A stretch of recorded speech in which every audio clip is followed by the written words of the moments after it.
in listen-only mode. Right. Okay, thanks, Alex. Okay, good evening, everyone. I'm Stefaan Simons. I'm the chair of the IChemE Energy Centre, and there's Alison. Hello, Alison. Technology.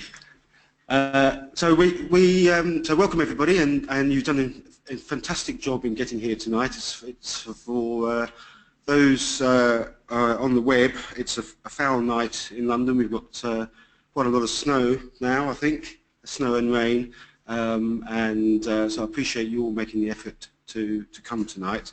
Hopefully by the time you've finished and we've warmed you up a bit with some wine, you'll be able to survive the trip home. This event is really following on from our presence at COP22, which was in Marrakech in November last year, and obviously COP22 followed on from COP21, which is when the Paris Agreement was agreed. So, sorry? Well, how do I do that? Seems to do it on its own. Okay. Good. So I'm not going to say too much about the Energy Centre now because we've got quite a full schedule. So I'm going to press on and hopefully this will work.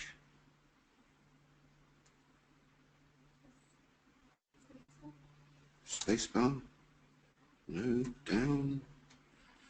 That one. Okay.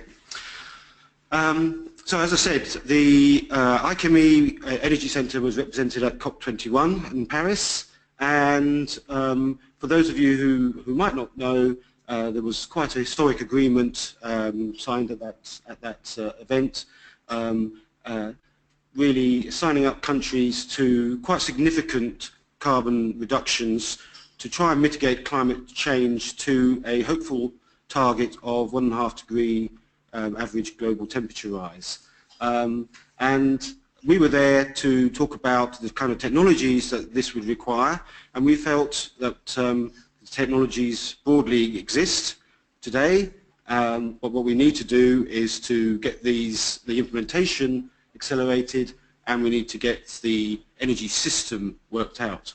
And if you think about what this agreement really means, it really means phasing out fossil fuels, and phasing out fossil fuels much more quickly than we've done to date.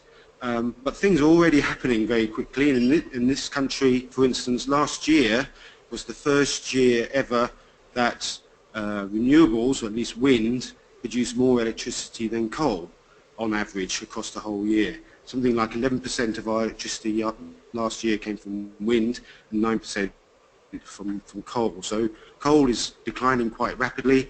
Of course, gas played a big part in the mix. So if we are going to have a low carbon or zero carbon energy future, then we're going to need to still decarbonise what fossil fuels we do use. So these are the kind of technologies and kind of questions that we've been focusing on as the Energy Centre. And then COP22 came along, and that was really seen as the conference about implementation, about how we're going to get the Paris Agreement going and how we're going to bring these technologies forward. And we had representing us, Rachael and Apsey, who are here tonight to tell us what they spoke about at Marrakech and to be involved in the panel discussion. So without further ado, I'm going to ask Rachael Hall to come up and tell us what she said at Marrakech. I'm not going to introduce her bio, you've all seen that. You can all read that at your leisure. So Rachael, please come up and give us your thoughts. Okay? Pick something. And, good.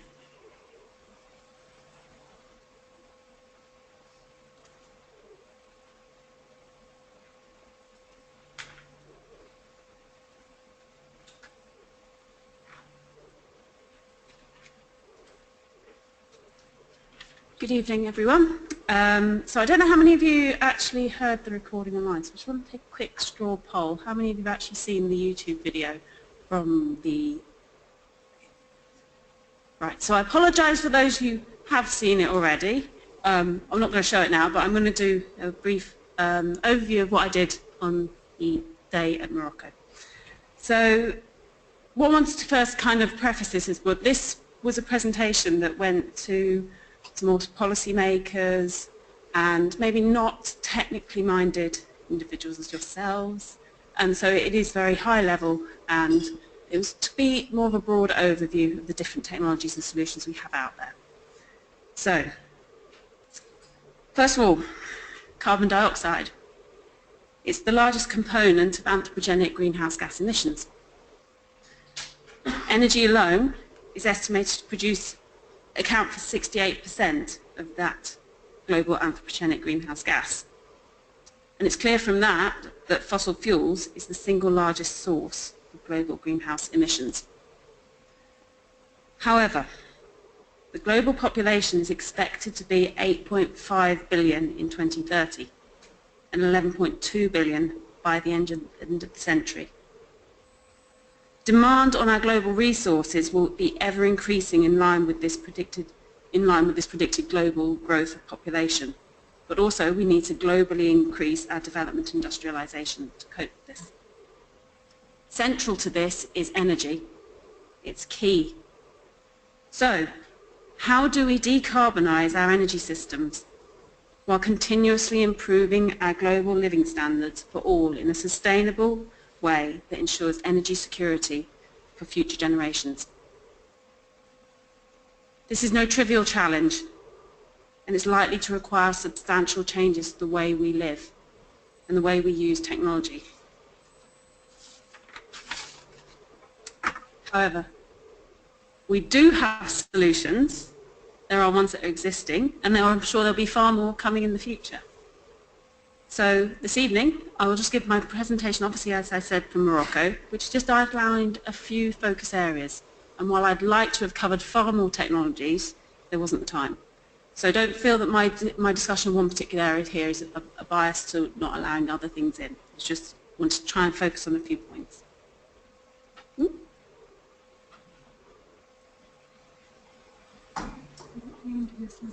Yeah.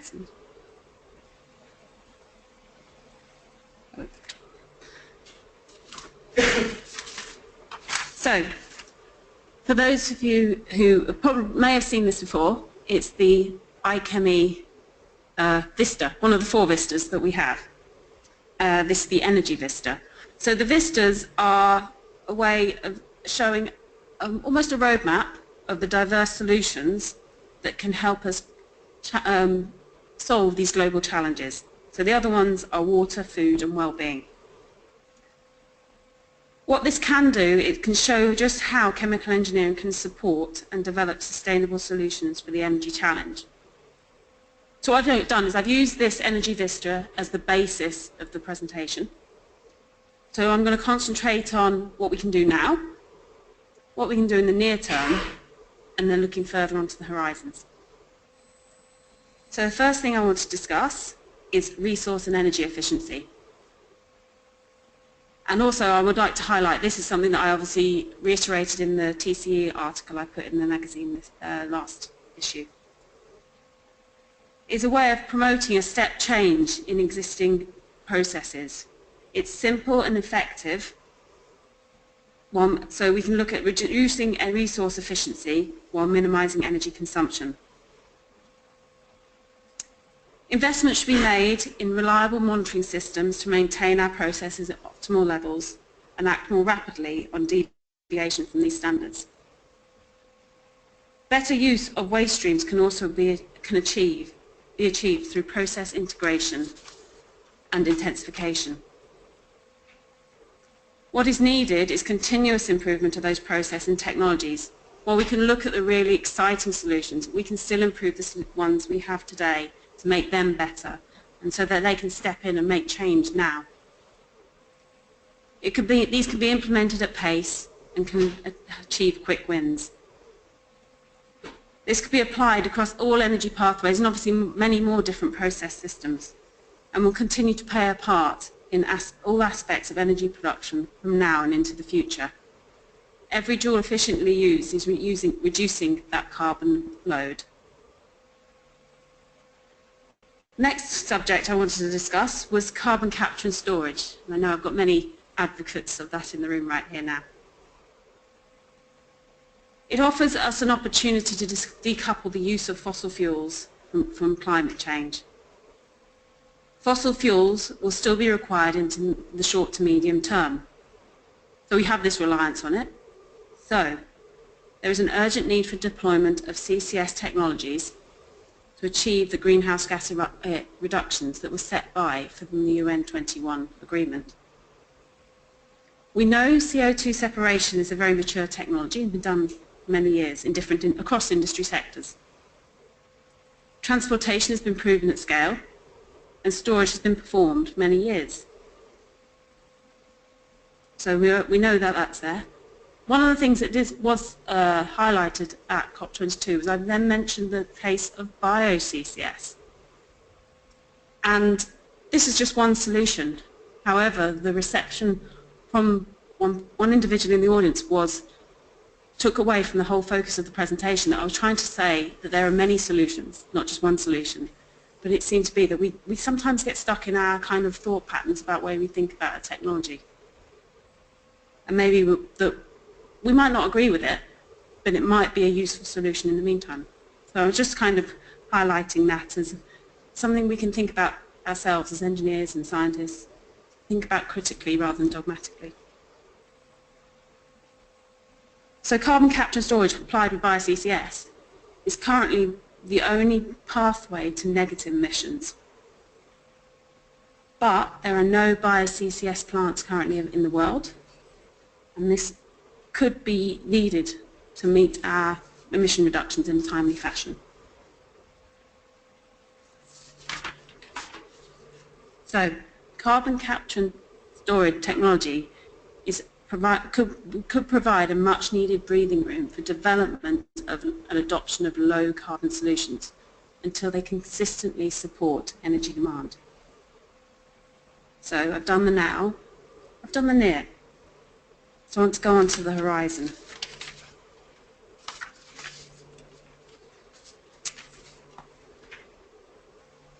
Renewables are ever and growing. They've been rapidly increasing across the globe, particularly for solar and wind. Capacities in 2015 stood at 432 gigawatts for wind and 227 gigawatts for solar. Based on an IEA report, by 2030 these figures will have increased to 1,173 gigawatts for wind and 900 gigawatts for solar. However, I'm not going to talk about renewables. I'm going to talk about the enabler for the renewables. For these technologies to reach their full potential, we have to overcome their limitations of intermittency or scale. So that's where the role of energy storage comes into play.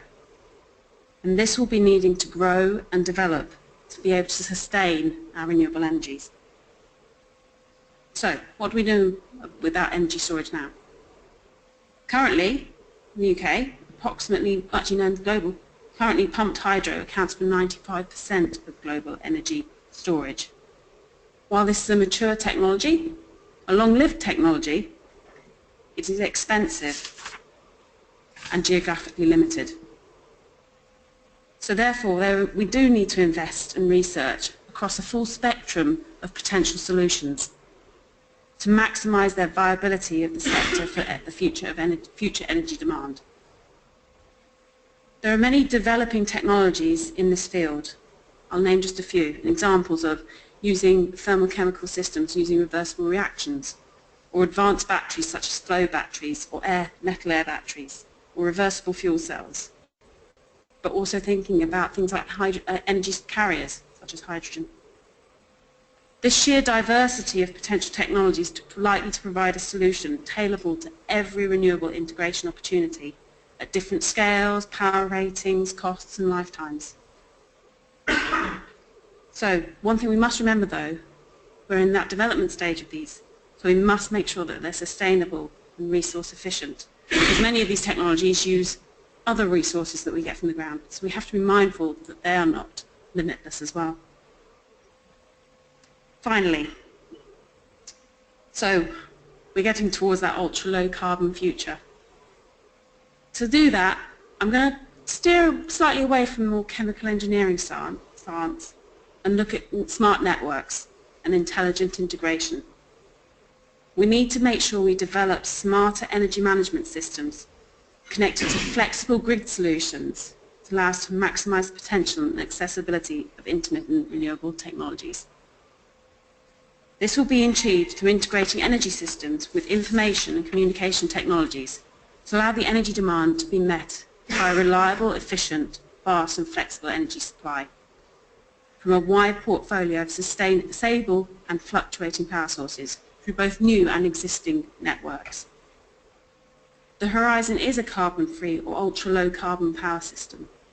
This will be achieved through intelligent international distribution systems, so maybe not just producing in the UK, but we're producing for the European market, and we pull back and forth to provide that resilience and capacity. So, we know where we are now, we know where we want to be. To achieve this, we need to invest in the future by continually looking ahead, building our vision and supporting a strong research base to find innovative solutions to the global challenges within nature, across industries, over polar subject areas, and developing a collaborative, open-minded network of experts and enthusiasts. Thank you very much.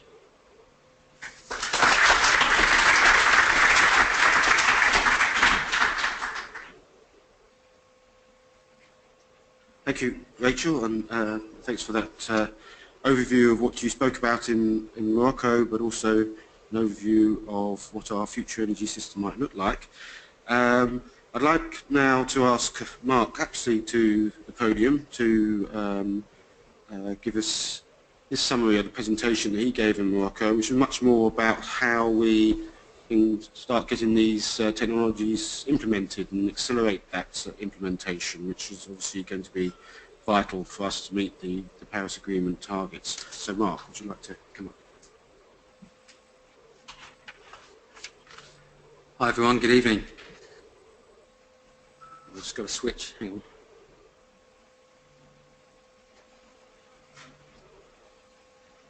Very good, thanks Steph, thanks Rachel. After the success of COP21 and the signing up to some really ambitious and hopefully achievable targets for the world, COP22 was much more focused on how we actually deliver and get to those targets, how are we going to get there. And so the talk that I gave was really looking at how we can find ways to accelerate deployment of energy efficiency and renewable types of project across all types of organisation. And again, bear in mind the audience there's a wide mix of policy makers and decision makers and interest groups and so on, as well as engineers and the IChemE, of course. So what I wanted to do was just start by saying, of course, with all the great solutions that Rachel has highlighted, really to realise the benefits of those, we've got to follow the same process and project steps to implementation. And you guys will be familiar with this, okay, this is what we do. But essentially, at the very beginning, you've got to come up with the idea, you've got to find out what the opportunity is in terms of energy saving or renewables. And you've got to do some thinking. And then hopefully once you've done some thinking, the business case makes a bit of sense, people can make a decision to continue. So then you've got to do a bit more thinking. You've got to come up with an investment grade level of audit and design that people can make a decision to implement on. And then hopefully everything looks great. The funds are available, people make decisions, and you can go out and build the plants and the projects and the things that are going to actually make the difference. And once you've done that, then we're in a better place. We're starting to move towards those targets. And it sounds really simple. And for engineers, this process is really familiar. It's what we do, as I said, all the time. But actually, it's really very difficult.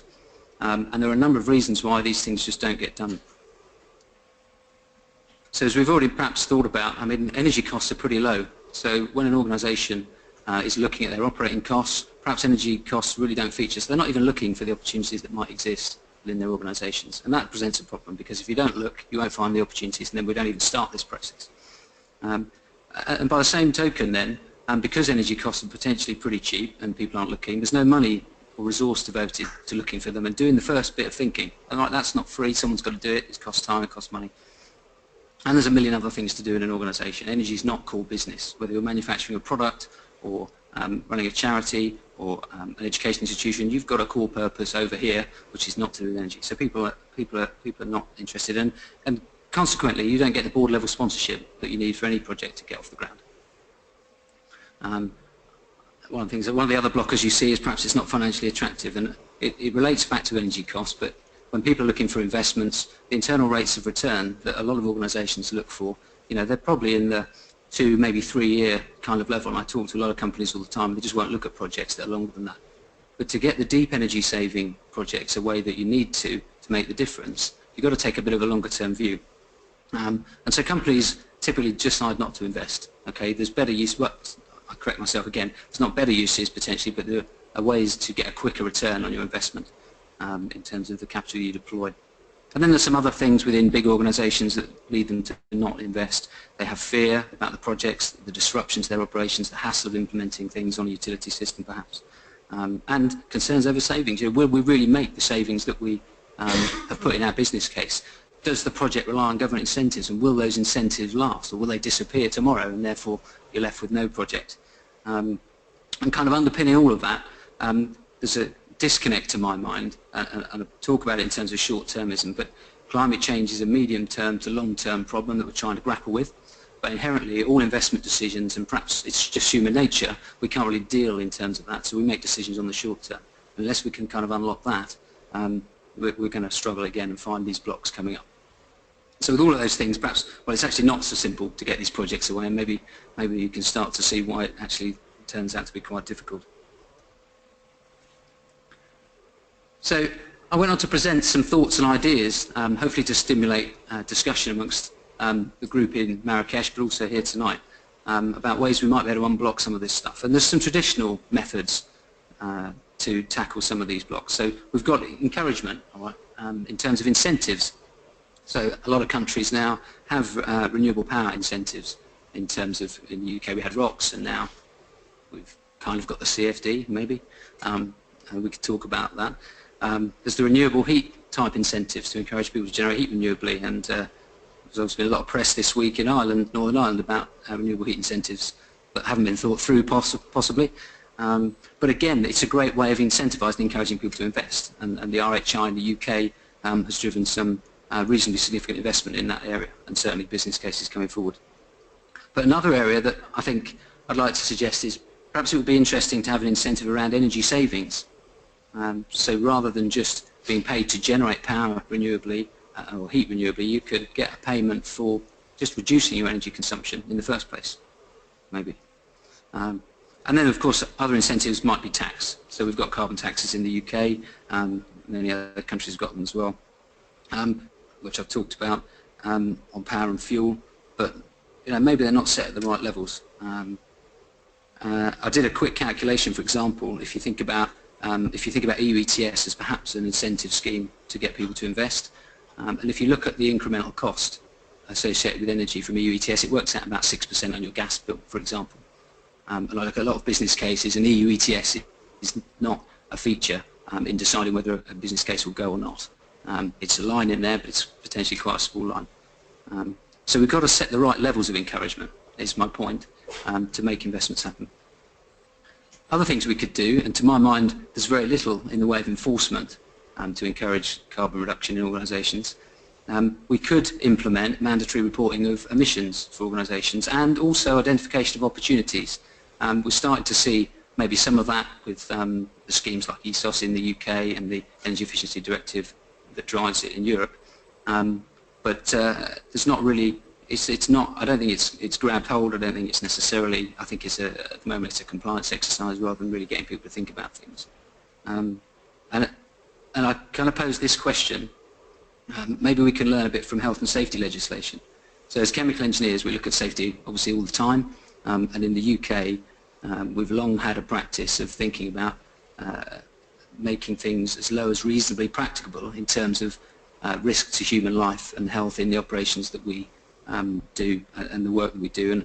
And I think some sort of similar concept might work from an environmental perspective on an enforcement policy, because safety is well ingrained and there's individual personal prosecutions and high fines associated with failing to do those sorts of things.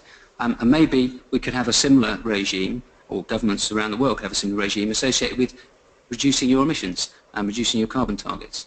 Now, health and safety is a bit different, and of course you have trigger incidents and safety accidents and so on that trigger an investigation and then prosecutions and fines and so on. But perhaps if you have mandatory reporting and mandatory identification of opportunities and a requirement to actually do something with those failure to do that might trigger a similar sort of action. And it's kind of that sort of thing that I think we're missing. And again, as with the encouragement side of things, I think to be effective, again, any of those punitive measures, they need to be significant. Otherwise people will just ignore it for the reasons we've already talked about. So I guess those are two buckets of ideas in terms of encouragement and enforcement. But maybe there's other things we could do as well. So a couple of ideas which I just suggested out in Marrakech relate to maybe more direct government intervention to unblock some of these things. One of the things that we talked about was people not looking for projects and not taking the time and putting the money in to investigate the opportunities, and maybe there could be some government grants or assistance available for people to actually do that, so that companies don't have to invest their own time and money looking at it, and people don't do it at risk. And maybe that will get things going and get that process started. Other things that we've seen really recently on things like new technologies coming through is there's a rapid decrease in costs for new technologies after a certain number of iterations.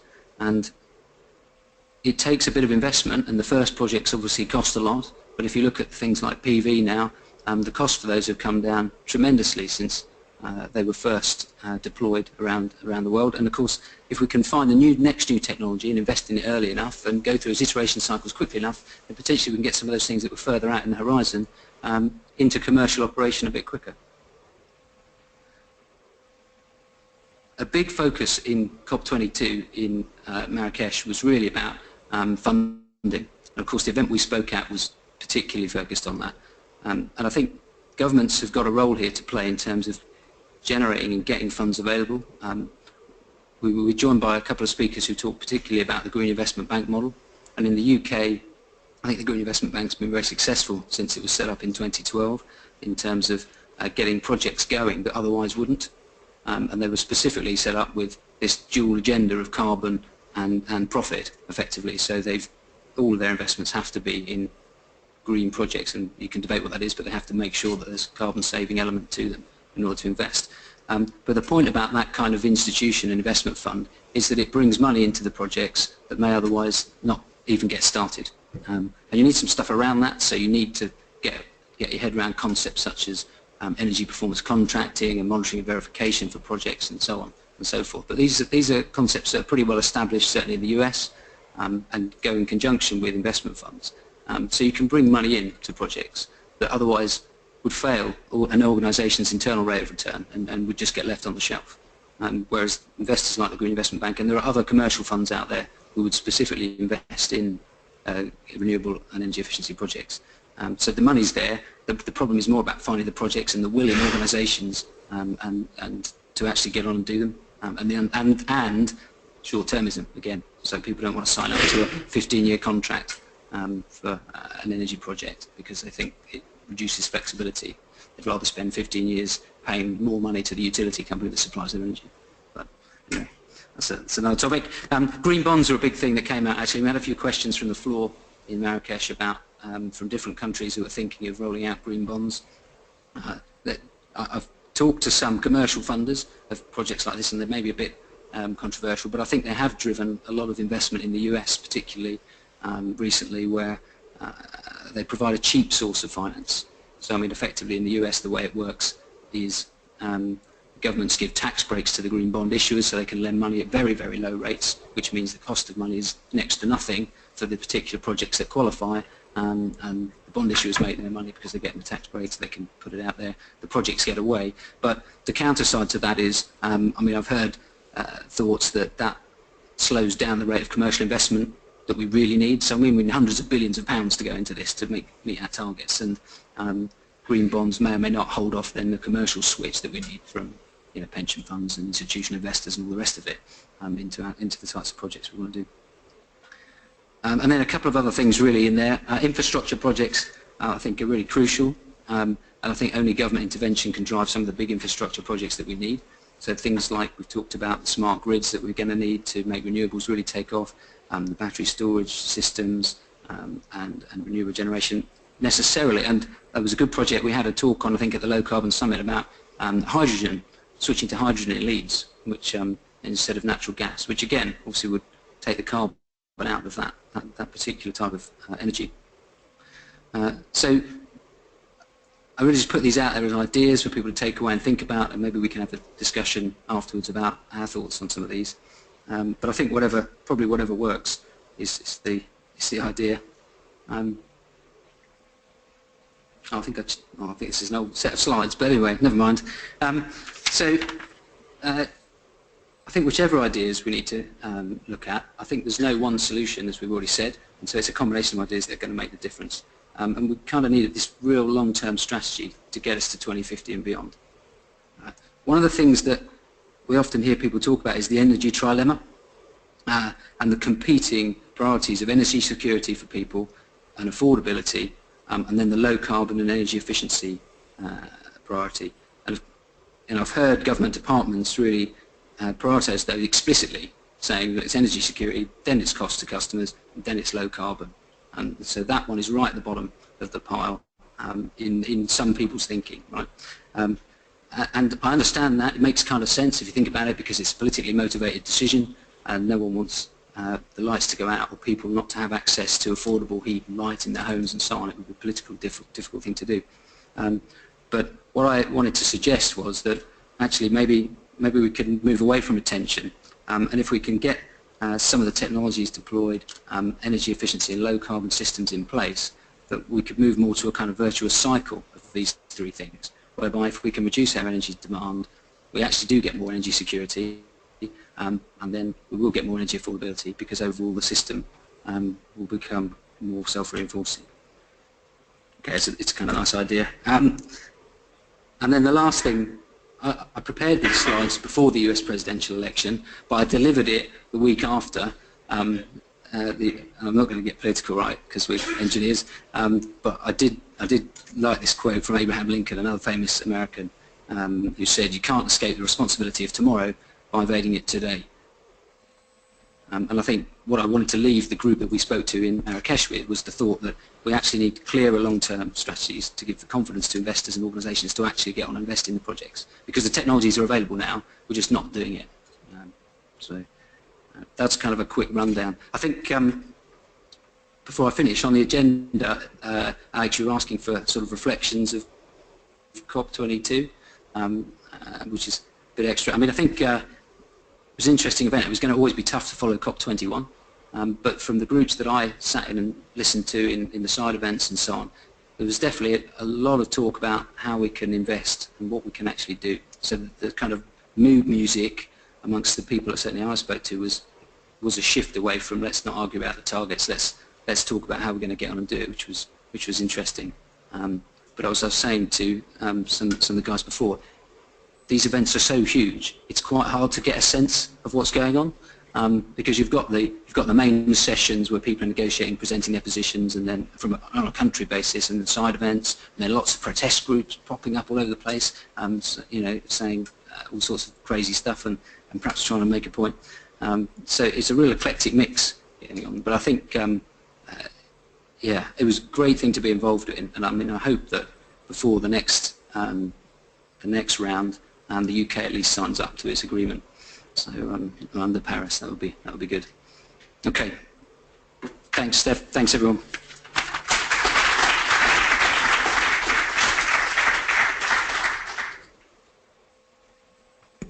Okay, thank you, Mark, for that summary and some insights as to your thoughts of COP22. So, obviously, as the IChemE Energy Centre, we're representing chemical engineers and what our community can bring to this debate and the expertise that we can offer to governments and policy decision makers and others from our community. But we are well aware that we're not the only group to be representing its membership, and also they're not the only a group of energy experts. So we wish to collaborate with others who are also promoting engineers and engineering and what we can offer this debate. So Alison's now going to join us. So Alison is one of the future chairs, one of the previous chairs of Future Climate Engineering Solutions, which is a group that we shared the event with at COP21, and I met Alison there. And so Alison's going to give us her insights into working with the United Nations framework and with the COP events, really promoting what engineers can do for climate action. So Alison, over to you. Thanks, Stefan. And just checking in. Hang on, Alison, we can't hear you. Hang on, hang on. We've got to do it up here, haven't we?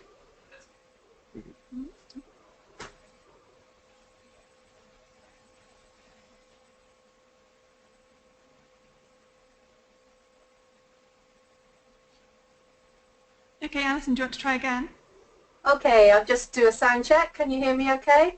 No. Hang on. Sorry, just a second. No problem.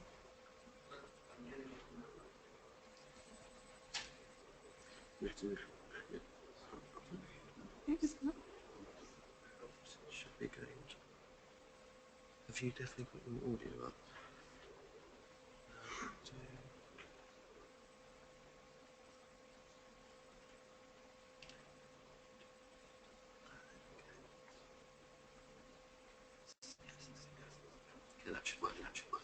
Okay, Alison, do you want to try again?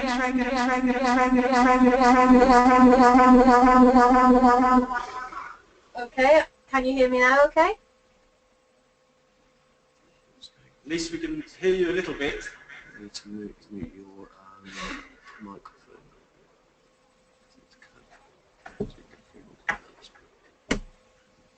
you mute that.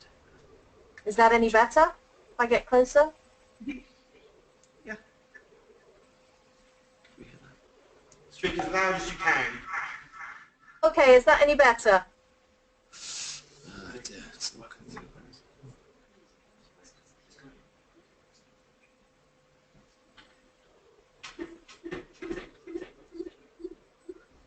Try again. Okay, is that any better?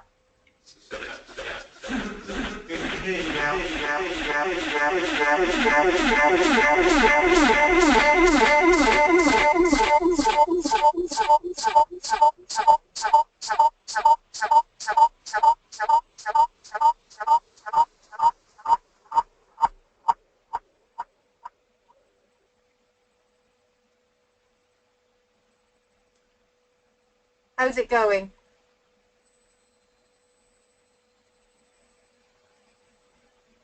Yeah, go Alison. Okay, is that any better now? Can you hear me? Testing, testing. Alison. No, I can't hear you this end now. That's all right, Alison, we can hear you. Good. Okay. Shall I start then? Would you like me to start? Yes, please. Okay. Okay, well, good to be with you, Stefan. Good to see you again after COP21. And it's a pleasure to support the IChemE. I feel a bit of a foreigner because, as Stefan said, I am a fellow of the Institution of Mechanical Engineers. So I'm going to start. Can I share my screen now, Alex, or is it already being shared?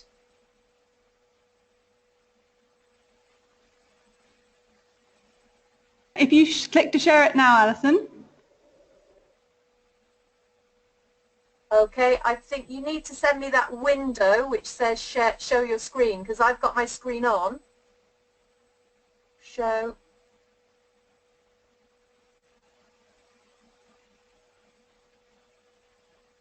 Yeah, we can see it now. You can see it, good. Okay, so as Stefan said, I've been involved with the United Nations as a fellow of the Institution of Mechanical Engineers for quite a number of years.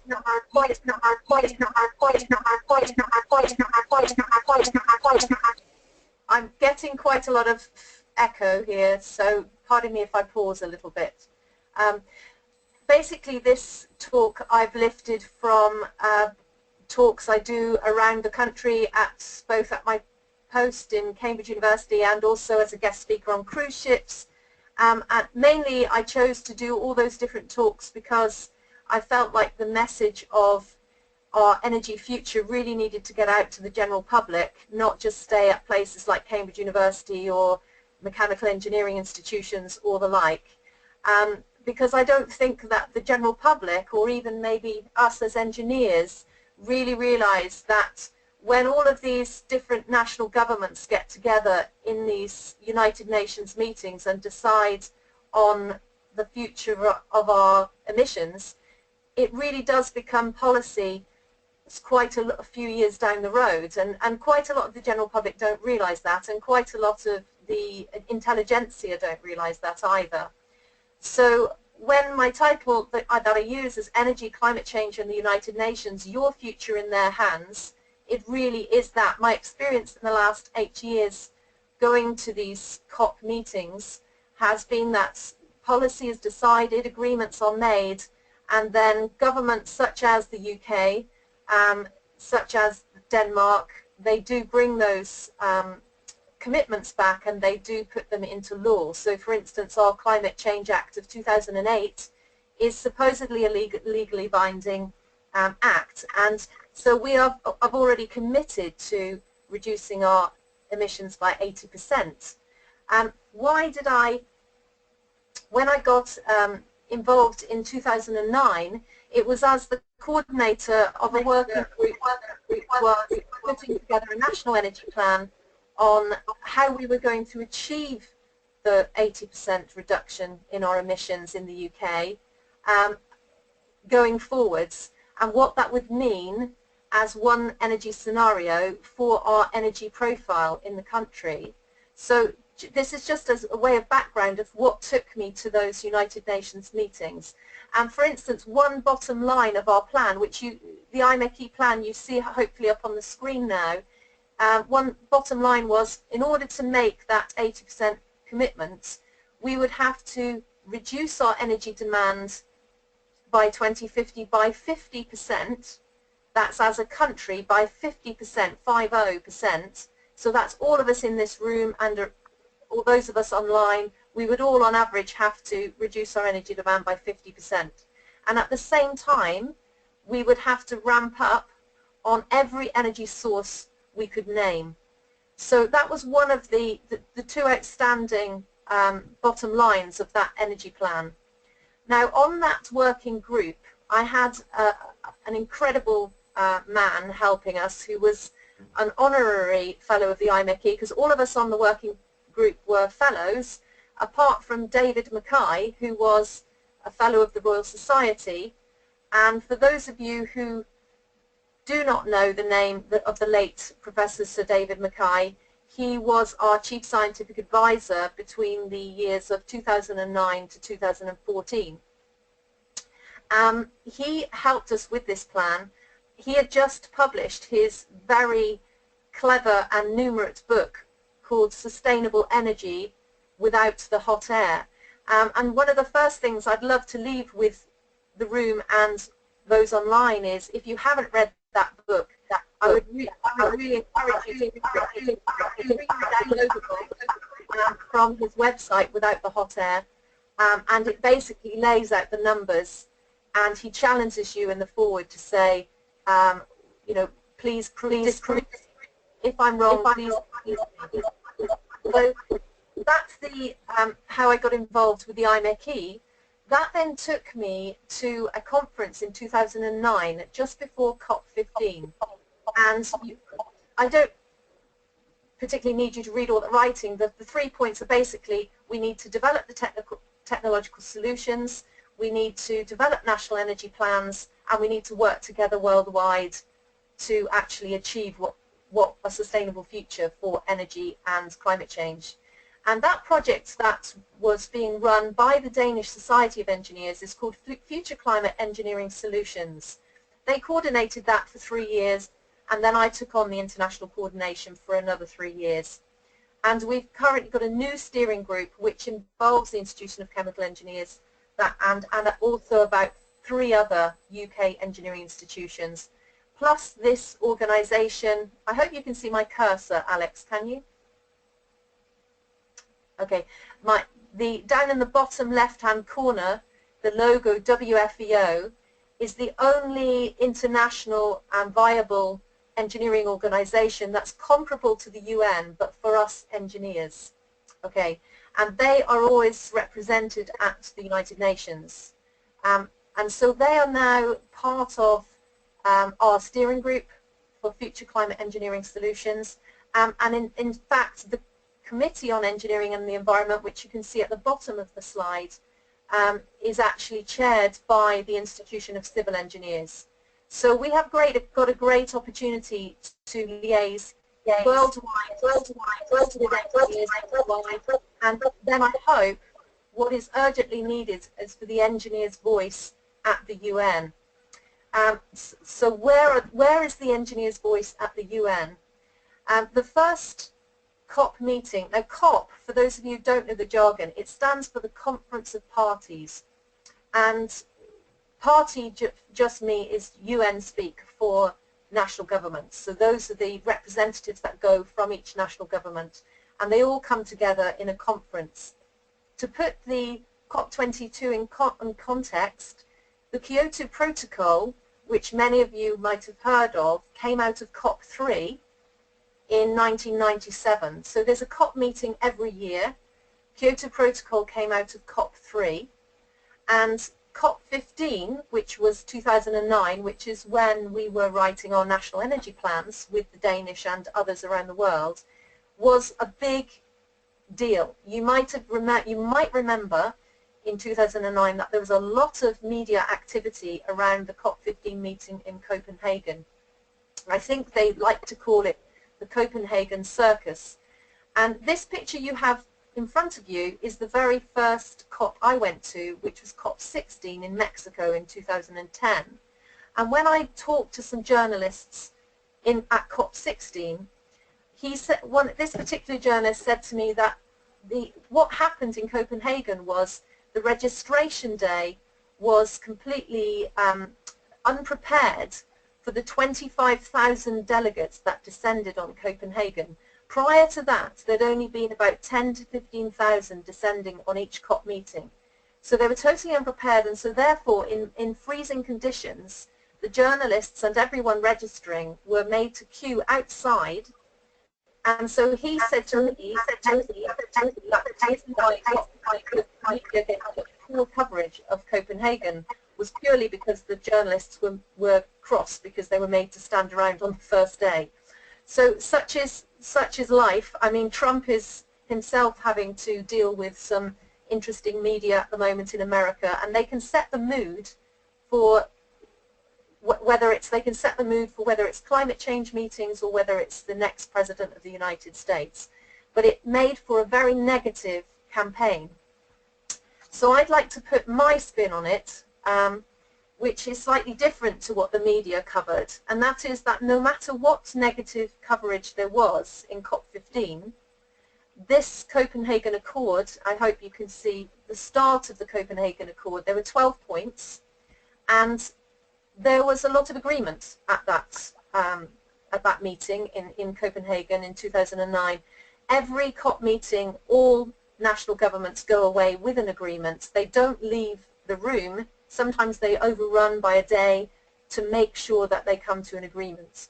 And the same happened in other COPs I was at, in COP17, which was in Durban in South Africa.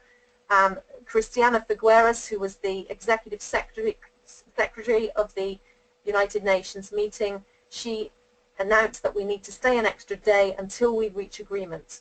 So I tend to have a positive spin on some of the outcomes of these COP meetings, no matter what the media says. So you can see from that Copenhagen Accord that even in 2009, everyone who signed up was in agreement that it was the greatest challenge of our time. Everyone was in agreement that we needed to hold the global temperature down to below 2 degrees. Everyone was in agreement that developed countries needed to help the developing countries by providing funds, and so on and so on. And COP16, the previous slide I showed you as a break in my presentation was an aerial view of Cancun in Mexico, where it was held. And it was very poignant that it was held there, because one of the scientists, the UN scientists who was talking about the effects of climate change, said the whole of that hotel strip where we were all staying and meeting would be underwater if we do not act. And indeed, the following year, I think we had Hurricane Sandy, which actually hit New York. And we've had Hurricane Barbara and so on and so on. So that whole stretch of the east coast of South America and up towards the Gulf of Mexico and up towards New York was one of the areas of the world that the scientists were saying even back then is going to be in a lot of danger. I just checked my time. So, but again I say, where are the engineers? COP16, Christiana Figueres, who was in charge of the whole party, she even agreed then, as did Ed Miliband, that the politicians and the process of the UN needed to catch up with the science. This is Christiana Figueres. Let me get back to the previous slide. This is Christiana Figueres here. And in Durban in South Africa, she actually was the one who really made everyone sit down and agree to these legally binding targets. So there is no plan B because there is no planet B. The picture I showed you of her, I was at a small gathering hosted by Cambridge University, where the South African TV were interviewing her, and she spoke very passionately that we needed to get together and come with national development commitments. We needed to come to Paris in 2015 and make sure that we could have legally binding targets. And that was achieved at COP17 in Durban. So, i.e. the agreement to agree in the future, if you see what I mean, the agreement to agree on legally binding targets. But every time I go to these COP meetings, I was running with colleagues from Danish engineers from Denmark, from China, from India, was running an event to speak to people about what the engineers thought. Because like Rachael and Mark have said, the technology is there. You know, the scientists, the climate change scientists are defining the problem. The politicians are saying we need to do something about it. And it's the engineers that will be expected to deliver. And we know that the technology is there. But when you go to these UN meetings, there is not the voice of the engineer heard. And so I spoke to our Whitehall's lead negotiator while I was there, introduced to him by David Mackay, and when he was Chief Scientific Advisor. And I spoke to him about this before he was hosting a big UN event. And he said, please would you come in the audience, and when I ask for questions, would you stand up and ask that question, where is the voice of the engineer? Because I completely agree with you that the UN process is not including the voice of the engineer. And the engineers are the ones that need to deliver the technology and deliver the targets. So we've heard mentioned a few times now tonight about the Paris Agreement. For those who haven't come across it, again, here's from it, that it's an urgent and potentially irreversible threat. They have established binding commitments now, which in the jargon is called NDCs, National Development Commitments. There are emissions pledges to keep the temperature down between 2 degrees, below 2 degrees. And again, we need to provide extra funds for the developing countries. So there is a commitment there, but you can see that compared to Copenhagen, there is not much, very similar commitments, but the difference is that these commitments are now deemed to be binding. But again, where is the voice of the engineer? And for those of you who have followed this in the last 6 years, in the UK alone, we have national energy plans which are now much more flexible. So some of you may have heard of the DEX Pathways to 2050, which is an online tool where you can play with the UK energy profile, and anyone, any taxpayer, anyone who's got access to internet can actually play with the UK's energy profile and see what it does to the emissions. And I would strongly encourage you to have a play with that, because that was David Mackay's main focus when he left our working group, and 6 months later he became Chief Scientific Advisor. he was the key driver behind the Pathways to 2050.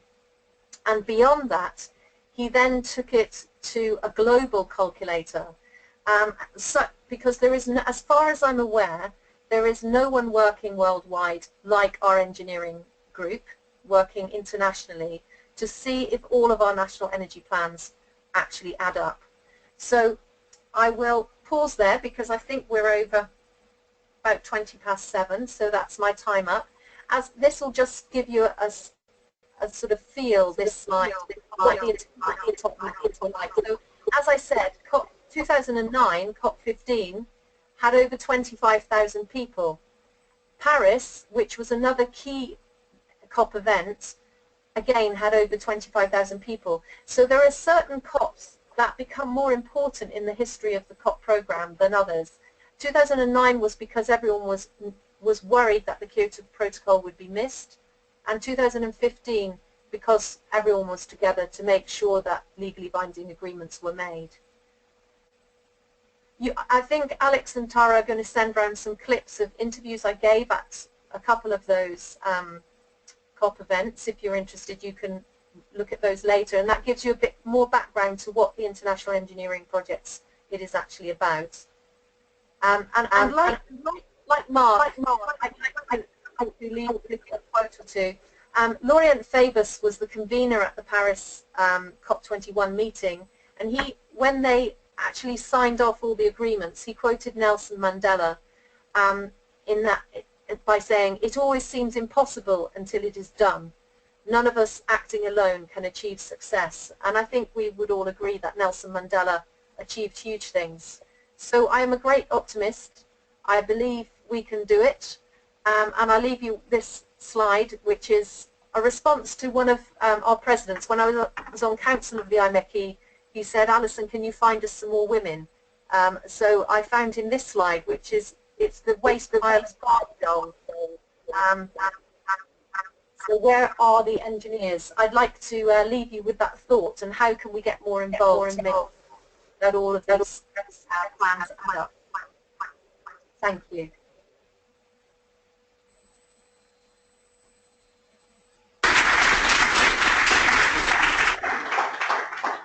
Thanks for that then, Alison. So we're going to move to the discussion portion of the event now. So I hope that everybody online and in Google is going to join in. I'm just going to change presenter again.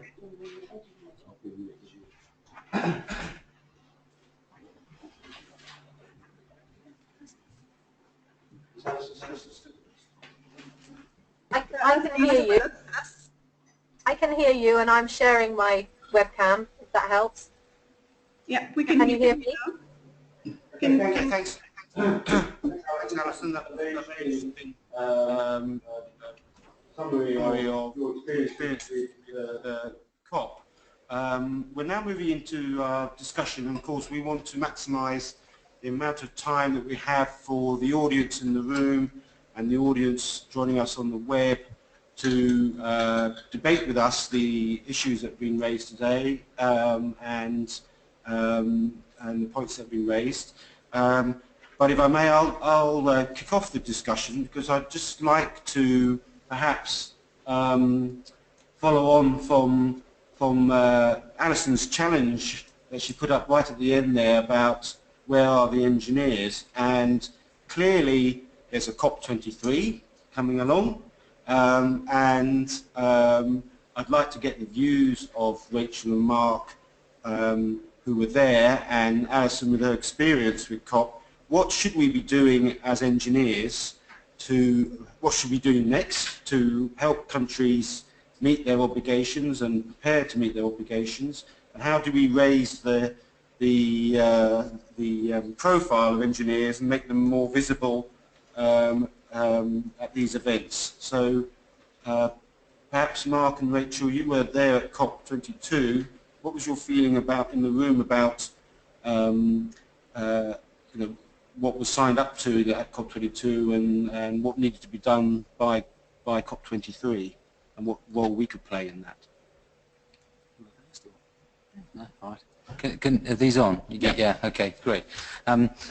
Yeah, I mean, I think it was an interesting side event, and obviously ours was focused on how to invest, as I said earlier. I think there definitely weren't a large number of engineers around. I mean, I'm not sure I came across many others at all. I had a couple of discussions after the event, academic engineers who were there and came over to talk to us and collaborate and share ideas on different technologies.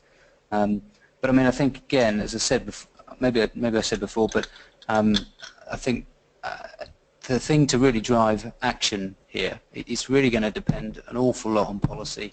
And so as engineers we can help, as Alison said, by looking at the national plans that are there and working out if they miss, if they don't, and thinking about the energy vista that the IChemE have produced and which ones of those solutions can really help us get there, and raising the profile of those things again.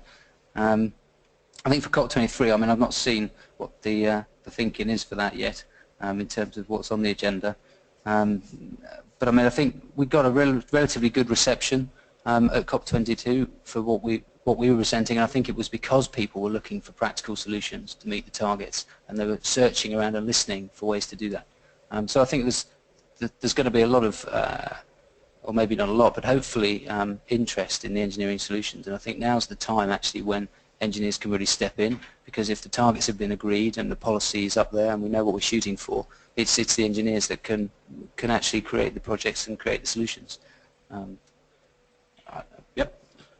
Do you want to add anything, Rachael? Yeah. So I'll go from a slightly different viewpoint. I think it doesn't just start with the engineers we are right now. It starts with the future generation of engineers as well. And I think it comes down to also educating the future generations who are going to be the solution makers of the future, the people who can make a difference. We can make a difference as well, and letting them understand what engineers do. I think there's a lot of misunderstanding about what engineers do, where the term engineer comes from. I think most people agree that if you talk to somebody who's maybe not in engineering circles, you ask them where does the word come from, they probably say engine, not ingenuity.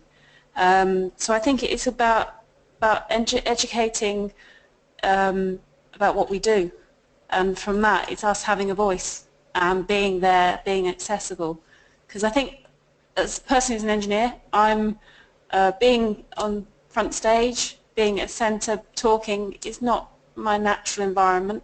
I'm far happier running an Excel spreadsheet or going on a plant and talking to the operators and tinkering the process and making that better. I think we as engineers need to be putting ourselves out there more and prepared to stand up for what we believe in and what our problem-solving abilities are. So it's kind of two ways. Some good points there, Rachael. Alison, can you still hear me? Yes, I can. Thanks, Steph. So, what more should we be doing as engineers? Should we be getting involved in these nationally determined contributions, for instance? Yes, I mean, that's why I'm doing it. I mean, I'm a volunteer like many people there, I guess, and I feel like I owe it to my children to be doing this work. And ever since we started this project and saw that national energy plan that we did at the IChemE and saw the stark numbers of how difficult it was going to be to achieve the emissions reduction, I felt like we needed to get the numbers out there. So, and his book, I think the numbers speak volumes, and the more we get the numbers out there, whether it's to government or to the general public, as engineers, as numerate partners in this, then I think the better it will go.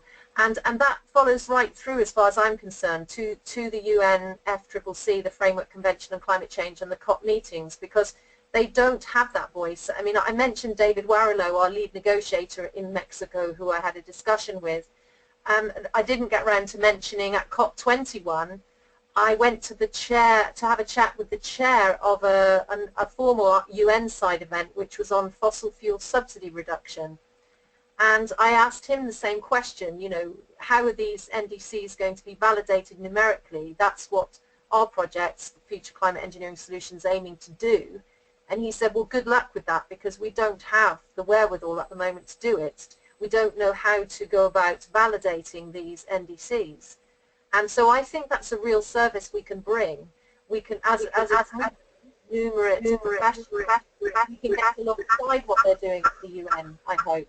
That is always my personal intention, and also my intention within the steering group of the project, is that the more we can get alongside our national government and then governments and other governments abroad, the better it will be. And I think the reason the Global Calculator was launched by David Mackay was he also saw this. So I'm not a lone voice in this. I mean, he is someone I had huge respect for. He's a great loss to the scientific community and to this whole climate change energy discussion. And he launched from within DEC the Global Calculator, which is working with about, at the last time I looked, it was between 15 and 20 countries were partnered up with the UK, working on the Global Calculator. That's global energy and climate and emissions plans.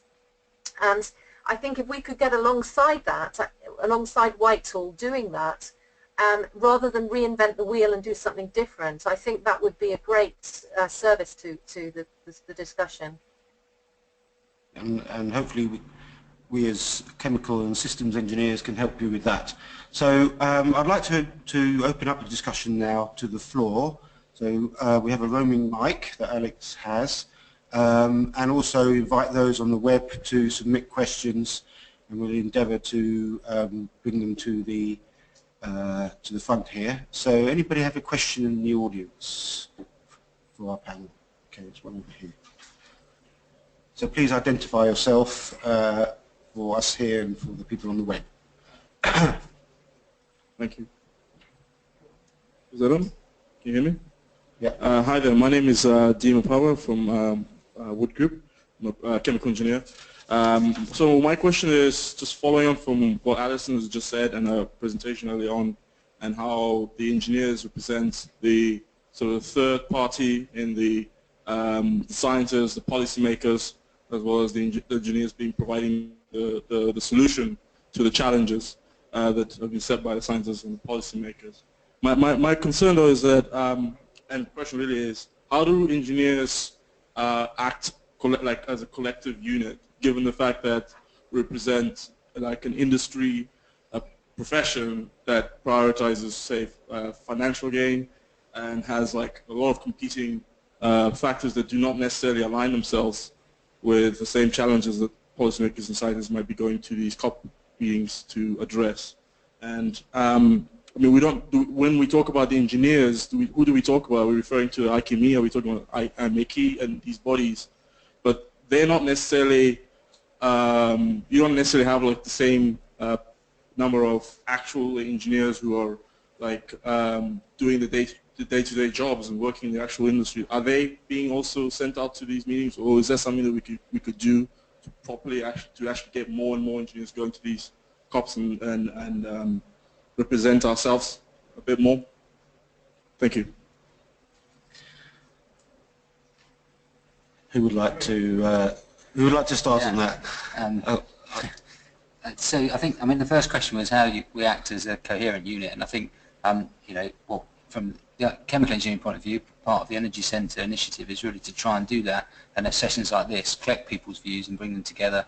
And under the Energy Centre, I mean, you may not be aware, but we've got a number of working task groups, and within those, we're trying to pull together thoughts and ideas from across the membership and across the world to come up with policy papers that we can then use to put out there and represent our views as chemical engineers to governments around the world in terms of the systems thinking and the energy vista. And I mean, I'm going to plug the energy and resource efficiency working group now, which I'm the lead for. So the idea there is we're looking at generating a paper and a series of papers around practical things that can be done to improve energy efficiency and resource efficiency, and policy papers at the top of that with individual technology papers beneath that. And there's similar work going on across the other the working groups as well to gather that thinking from all the different engineers and try and make it a bit more coherent. I think there's a wider question about how we interact with other institutions as well, and I might leave that for you, Steph.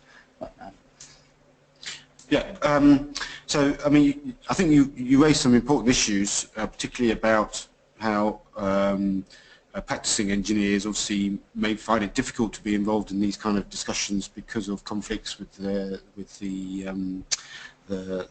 what they're their companies are involved with and what they're trying to do, and we as an organisation are not immune to that. Of course, many of our members in the IChemE work in the oil and gas sector, and of course, so there's a wide range of views about fossil fuels and the other things. But what we try to do as an energy centre is to come to a consensus of opinion and to provide the expertise to governments and to those representing those governments at these kind of events and beyond those, how we can really get these solutions out there, and particularly as chemical engineers, we're very used to working in systems, and that's what's missing at the moment, is how we bring this all together into the energy system and interact with all the other systems that we have, food, transport infrastructure, all those kind of things. So it's very important that we have these kind of organisations, but it's also very important that we collaborate with others who are representing other types of sectors, not just engineers, but also other scientists and social bodies, social representatives, etc. Future climate is an interesting one because it's really focused on that climate issue and has representation across the professional bodies, and so that's Alison is key to driving that and its interaction with the United Nations. So, Alison, do you want to add anything to that? Yeah, I'd like to pick up on 2 points really. The first one is what you've just alluded to, and it's taken me 7 years to get all the UK engineering institutions to work together. I mean, in 2010-11, I was banging my head against the wall to get the engineering institutions to work together, and so I'm really delighted that now we have, on our steering group now, we have the Institution of Mechanical Engineers, the Institution of Civil Engineers, the Institution of Chemical Engineers, we have the Association of Transition Engineers, we have the Danish Society of Engineers who founded the project, and we also now, absolutely key, and that's the point I would like to leave, is that this World Federation of Engineering Organisations already has a link worldwide to engineers worldwide, and for this to work, for us to all make sense of our national energy demands and supply, we need to work internationally. So that's the first point. And the second point was, going back to the questioner, was how do people get involved? Well, I just put my hand up and I just said, I'd like to be involved in this debate. And there is a mechanism within each engineering institution to actually debate, as you are doing tonight. So I would just encourage people to just keep having the debate and keep putting your hand up, because the more people, the merrier. Then we need to get to the right people at these COP meetings. The side events that you've just hosted at COP22 and the one we did at COP21 those were the best events we'd had. We had in excess of 300 at our one in 2015, I think.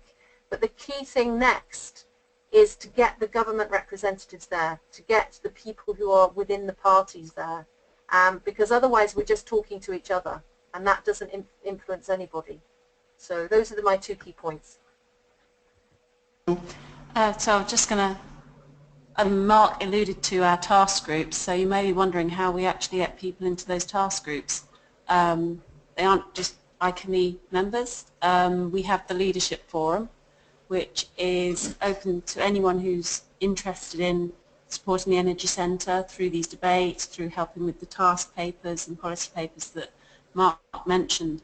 And so we have that, and what that is, we relay the activities and the scope of where we're going with the task groups. The task group leaders then actually corral people who are interested in their specific area. So we have Mark's area, which is resources in efficiency, we have carbon capture and storage, we have sustainable bioenergy, we have nuclear, we have smart grids and energy storage, and also future oil and gas. So those are options for people to come and join us and help us, and actually all is expected of anybody on the forum is to do one piece of work, one attendance at an event per year. But it's just being able to hear and listen to other people's conversations and thoughts. and we have a young energy leaders group as well, and you look like a young man, so perhaps that'd be appropriate for you.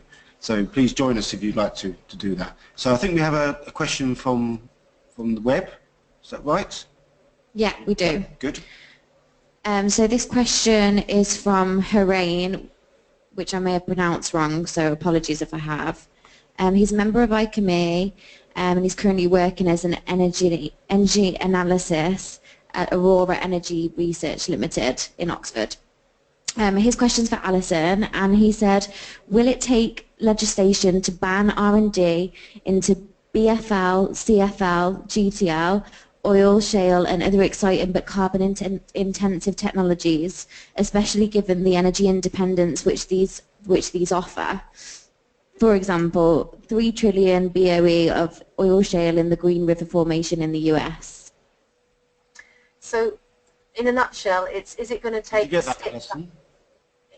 Well, if I may repeat in a nutshell, are we saying it's going to take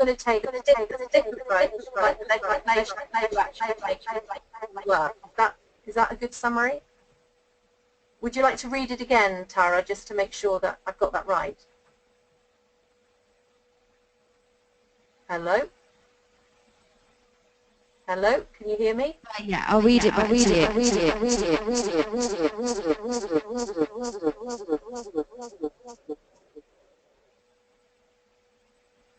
Okay, so the question is,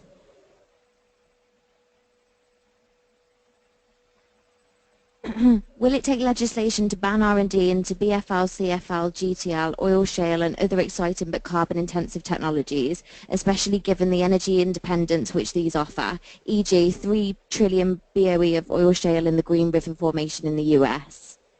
Okay, so, I mean, I don't think banning is the right thing, but one of the interesting stats I brought back from Paris was the event which was the official UN side event I was telling you about, which I went to, which was on fossil fuel subsidy reduction. And the chairman of that UN panel said to me that 10 years ago, his event had hardly anybody in it. So he was a sort of a movement within the UN framework, if you like, to try and get the reduction of fossil fuel subsidies. And one of the stats that came out of that discussion, and there were about 400 or 500 people in the room, including Jeremy Corbyn. So there were some high-level people there as well. That's the point I'm making.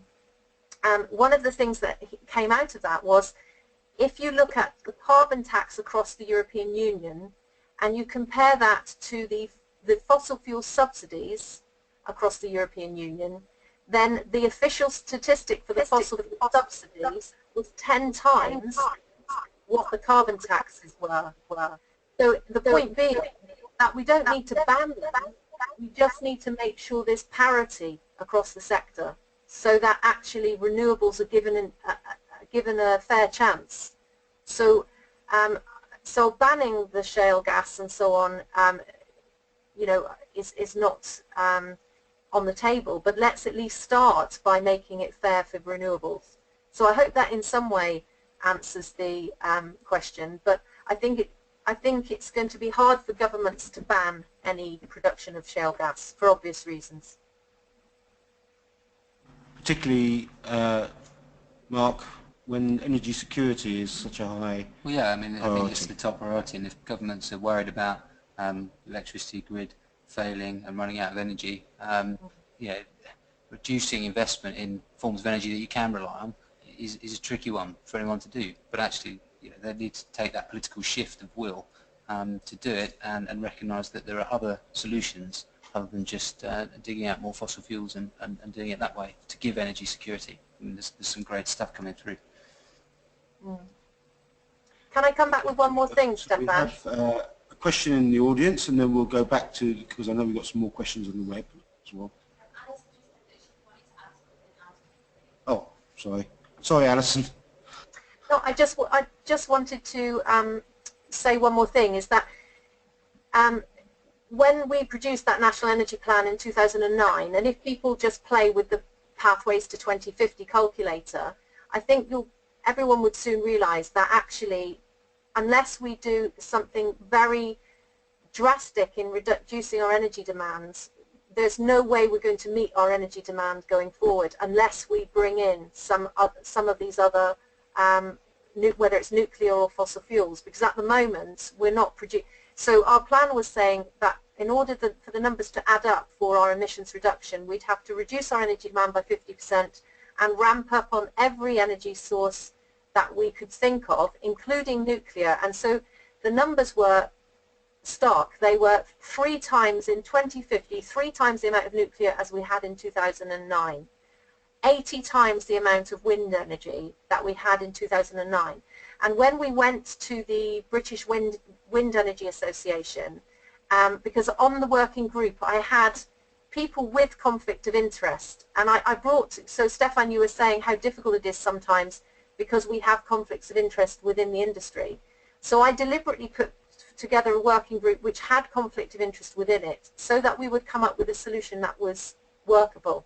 And what was interesting is that the British Wind Energy Association said, no, no, no, we can't possibly ramp up on wind energy that fast. You'll have to speak to nuclear.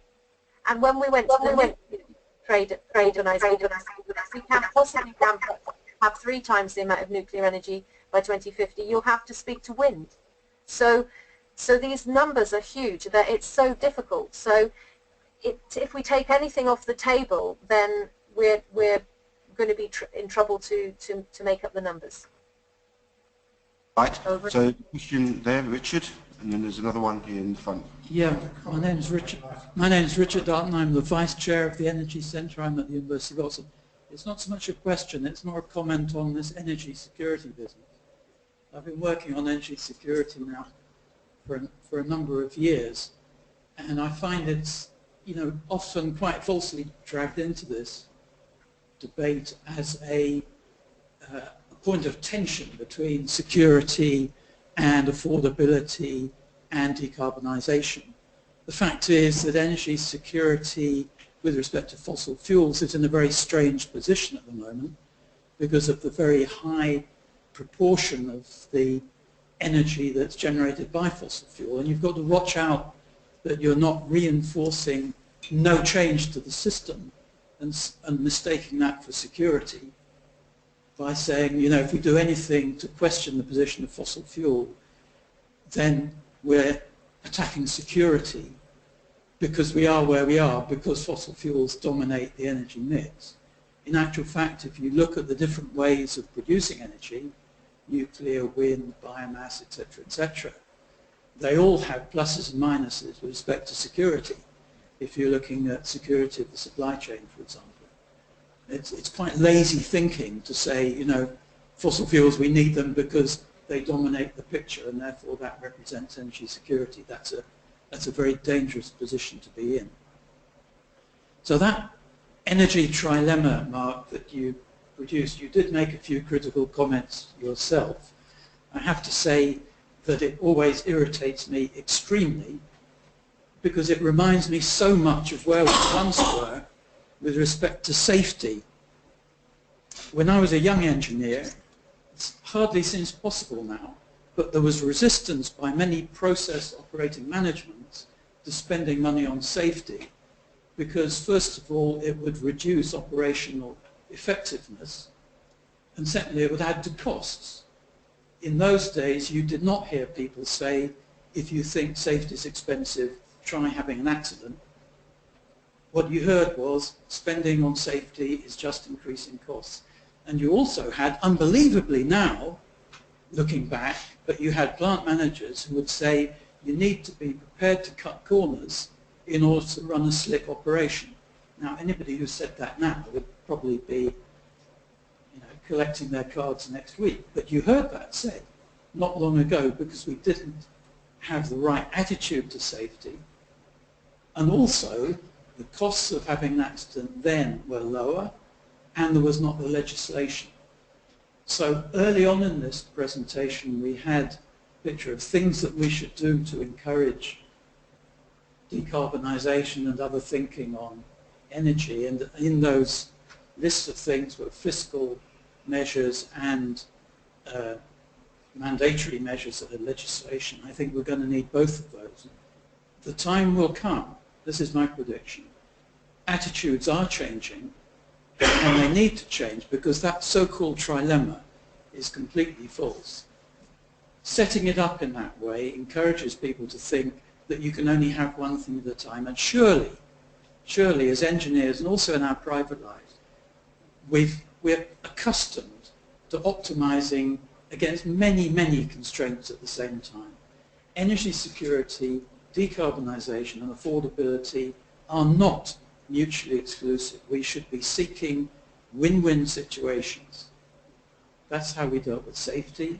Surely that's how we're going to deal with this problem. I'm sorry, that's not a question, but... It's a good comment, though. Yeah. Stefan, can I comment on that?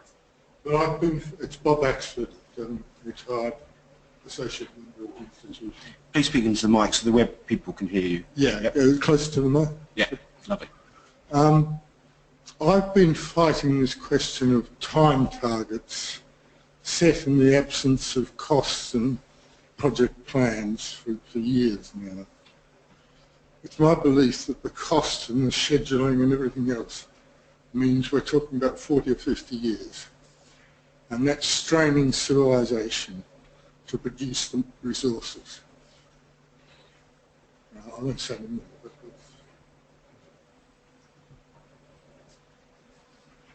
do you want to comment at all, Mark, or not? I have a comment if no one else has got a comment. Yeah, a question. Alison has a comment. Am I allowed to have another comment, Stefan? Is that okay? Hello? Hello, are you ready? Hello. If you'll allow me another comment, Stefan. Yes. The energy security issue is interesting because when we did this plan in 2009, and then again last year when I was doing this talk, putting together this talk for the Queen Mary, I looked at imports. So we looked at net imports in 2009, and then I looked at them again last year, and our net imports of energy have gone up about 2.5 times, I think.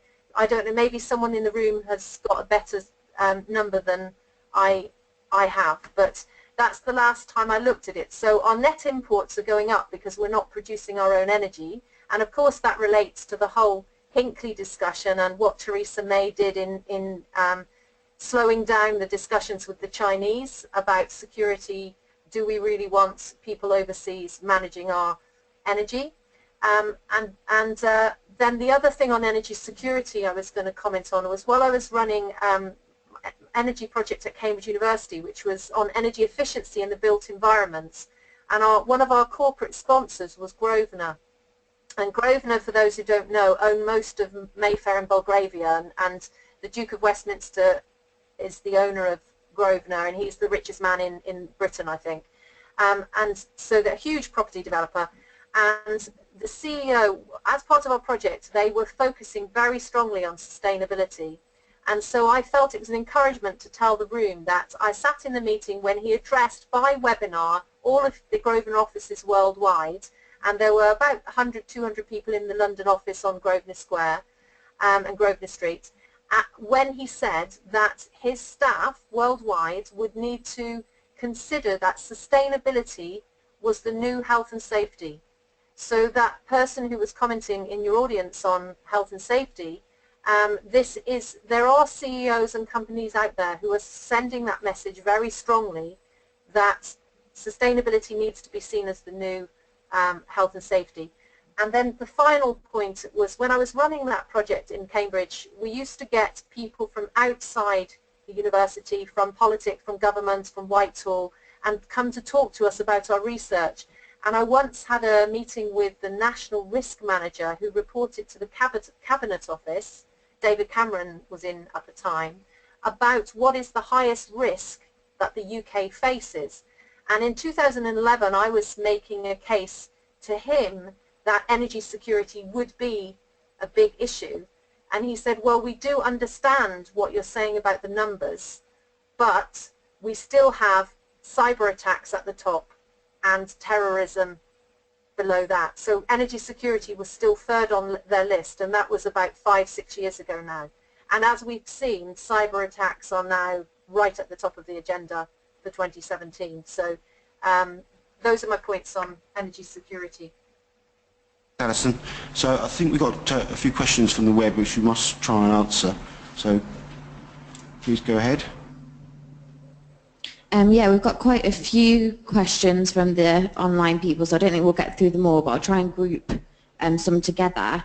A few people have asked about how engineers can be more influential in terms of government, influencing government policy, using their sort of knowledge to influence decisions. And I think with that as well, Michael Holton asked, how can governments be encouraged to increase the price of energy credits to encourage the use of greener energy? Okay. I'd like to encourage the panel to get involved. So Rachael. I have had some previous experience of going to parliamentary days where they were actually run by the Society of Biology, and so you actually they actually talk to MPs, and that's a really good conduit into when they have the open days. The other one is they have parliamentary groups on subjects, so there's one on energy, which I know a lot of the institutions are members of. But one stark reminder was, I think there's only 1 or 2 engineers in the House, and so one of the actual engineers who was there, if we need more engineers to be influential in government, we need more of them to stand for government. So then we actually have to do it from the inside, not just from the outside. Okay, Mark? That's an interesting thought. I think probably engineers standing for government. This is a difficult one because we want to carry on being engineers, probably. But I think from a government influence point of view, I mean, there are groups available out there, and I know there was a lot of fanfare about debt closing down in the UK and being absorbed by BIS and becoming a new department for business, energy and industrial strategy. And I think there are opportunities to get involved with consultation. So, I mean, just this week I've been approached in the capacity of my company, because that's what we do, to give our views on what governments can do to help really promote energy and resource efficiency and renewable projects.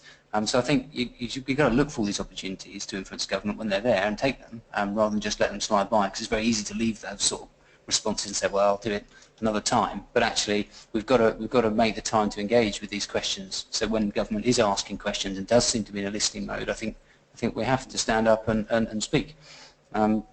I mean, aside from influencing government, though, I mean, I just wanted to make a slightly separate point. As an institution, we've got an awful lot of members around the world. Some as practicing engineers doing design work, some in operations and supporting, and some in pretty senior management decision-making roles within big organisations as well. I mean, I think our audience, we shouldn't restrict ourselves to the very ambitious idea of lobbying governments, and that's the only thing we can do. I think what we should do as well is look to our internal audience, because actually, as individuals, we're in a good place to make a difference, at least within our own sphere of influence. So if we're designing a plant, I mean, I think it's incumbent on us to not take the short, easy route, but think about the energy balance and think about doing that, whatever we're doing, in the most efficient way. And similarly, if you're operating a plant, I think, as engineers, we've got a kind of duty, effectively, to go into our plants that we're running and look for all the opportunities ourselves. We're quite capable of doing it. And also, if we're in managerial positions and we're making decisions on investments, we should be thinking about these things and using our personal influence in those areas to progress the agenda action. So I'd like to just shift it away from thinking, well, this is a great big thing, it's very difficult, it's really hard to get to government and talk to them. I think we can do that and take the opportunities, but I think we should also look to our own members. Great, good points. And I've encouraged all those out there, the audience here and on the web, to join the IChemE Energy Centre and help us influence those very important decision makers, both within our own community and beyond. So we're going to take one more question in the interest of time, and we have one in the audience. So thanks to those on the web for sending your questions. Sorry we couldn't answer them all, but as gentleman in the front here, please ask your question. Thank you. Hi, Sailesh Patel. I'm from Blue Tech Advisors, and I sort of come from a different perspective. So basically a lender's technical advisor to the lenders who finance a lot of these oil and gas projects historically, and you could sort of look, for example, the LNG projects, the pipeline projects, they're all part of a sort of framework that has reduced sort of net carbon emissions. It's not just not just oil and gas, but also power projects, for example. They've all been incentivized from what looks to be a different area to what the energy centres connects to. So it seems that you do a lot of work for sort of the public sector, or with the interest of policy and lobbying and so on, but actually a lot of the net gains have been achieved through the private sector. So are there sort of measures that you sort of incentivizing, stimulating in the private sector, both large and small players? So for example, the net energy, if we look at transport, for example, that's incentivized at a much smaller scale, but engineers can make a difference in that sense. Look, producing sort of scenarios and frameworks that can help private industry, transport, whatever it may be, not necessarily the state, but then also incentivizing, the larger industry as well, which isn't necessarily taking a route through the public sector. I just wondered, what are you doing to support or incentivize the private sector other than, via the sort of government incentives? Interesting question. I think there are a lot of opportunities in the private sector to make a real difference, and I think, as I talked about earlier on, the problem is a lot of private sector organisations don't want to invest in the types of project that could make a difference, and that's a financial question. One way, of course, to make that more financially attractive is to create policies that then incentivise or punish people who don't do the projects in the private sector or organisations because they leave them on the shelf. There is another way of thinking about it, and I think from a private sector point of view, even if individual organisations don't want to invest in things, there are investors out there, as you'll be well aware, who are looking for projects to invest in. And so I don't think it's a lack of capital that is actually the problem in the world. I think it's a lack of will and projects to bring that capital into and do it. And that comes down to, again, a sort of short-term view and a fear of coming into a long-term contract. So, for example, if you want to invest in a project that's a 7, 8, 9 year, 10-year payback, say, there's investors out there who'll do that. They'll lend you the money. Depending on the risk, the rate will be an equity product. There'll be higher rates, or it'll be a debt product, and it's financed and all the rest of it. But to do that, of course, the investors need the surety that the projects are going to exist for 15 years, because that's the sort of length of contract that they need to get the payback and pay off the capital. And you can do that out of the savings, so the projects are real, they exist, you put them in, you'll save kilowatt hours, you'll save costs, and out of the savings you can pay the finance costs, you can pay for the new assets, and you can make some savings. But the real problem is this short-termist view. So private organisations that I talk to do struggle with the concept of signing up to a 15-year deal with all the minimum guarantees for take of energy if you're generating plant renewably and all the rest of it that go along with that, and understanding that. So I think the point there is, there's a real thing there around energy performance contract matching up with financing and projects, but at the moment it's not very well understood in private sector organisations as a vehicle to upgrade your assets, reduce your maintenance costs, and reduce your energy bills. And I think there's a piece around educating, and again, I think our best route to do that is to speak to our members who are in all these organisations, to educate people that this is an option for companies if they don't want to invest themselves, and bring money in.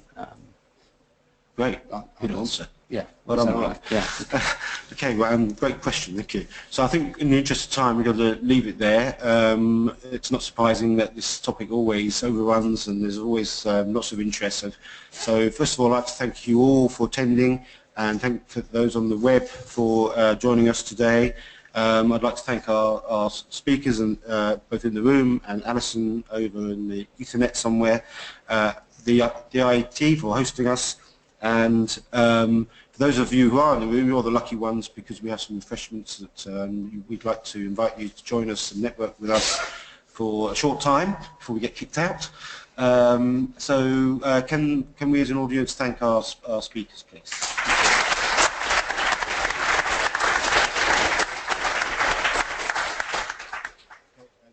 And thank you, Alison, out there. You're welcome. It's been good to be with you. So please join.